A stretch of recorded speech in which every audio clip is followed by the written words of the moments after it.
சமாதானப்படுத்தி அனுப்பி வைத்தார். இபிஎஸ்சி சந்தித்த பிறகு பூவை ஜெகன்மூர்த்தி வரும் ஏப்ரல் 23ஆம் தேதி நடைபெறும் தமிழக சட்டமன்ற தேர்தலையொட்டி திமுக கூட்டணி, அதிமுக கூட்டணி, நாதக, தவேக உள்ளிட்ட அரசியல் கட்சிகள் தீவிரமாக தேர்தல் பணியில் ஈடுபட்டு வருகிறார்கள். அந்த வகையில் அதிமுக, பாஜக அடங்கிய தேசிய ஜனநாயக கூட்டணியில் தொகுதி பங்கீட்டை இறுதி செய்து அடுத்த கட்ட தேர்தல் பணியை தீவிரப்படுத்தப்பட்டுள்ளது. அந்த கூட்டணியை பொறுத்தவரையில் தொகுதி பங்கீட்டின் விவகாரத்தை கடந்த 25ஆம் தேதி அதிமுக பொதுச்செயலாளர் எடப்பாடி பழனிசாமி அறிவித்தார். அதில் பாஜகவுக்கு 27, பாமகவுக்கு 18, அமமுகவிற்கு 11, தமிழ் மாநில காங்கிரஸுக்கு 5, ஜான் பாண்டியனுக்கு ஒரு பொது தொகுதி, திருமாறனின் தென்னிந்திய பார்வர்டு பிளாக் கட்சிக்கு ஒரு தொகுதி என ஒதுக்கப்பட்டிருந்தது. இதில் பூவை ஜெகன்மூர்த்தியின் புரட்சி பாரதம் கட்சிக்கு கேவி குப்பம் என்ற ஒரு தொகுதி மட்டுமே ஒதுக்கப்பட்டிருந்தது. இதனால் பூவை ஜெகன்மூர்த்தி கடும் அதிருப்தியில் இருந்தார். இதனால் அவர் தேசிய ஜனநாயக கூட்டணியில் விலக உள்ளார் என்று கூறப்பட்டது.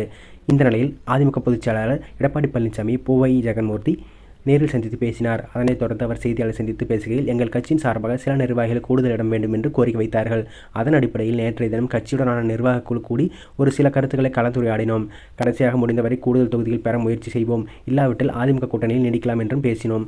அந்த தீர்மானத்தின் அடிப்படையில் எடப்பாடி பழனிசாமி சந்தித்து பேசினேன்.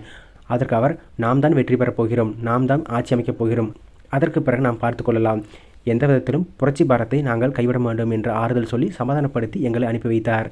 அதேபோல எங்களுடைய தொண்டர்களும் சமாதானமாகி நாம் அந்த ஒரு தொகுதியை ஏற்றுக்கொண்டு வெற்றிக்கனியை பறிப்போம் என்று சொல்லியிருக்கிறார்கள். அந்த ஒரு தொகுதியிலும் இரட்டை இலை சின்னத்தில் போட்டியிடுகிறோம். மீண்டும் நான் தான் கேவி குப்பம் தொகுதியின் வேட்பாளர் என்று தெரிவித்துள்ளார்.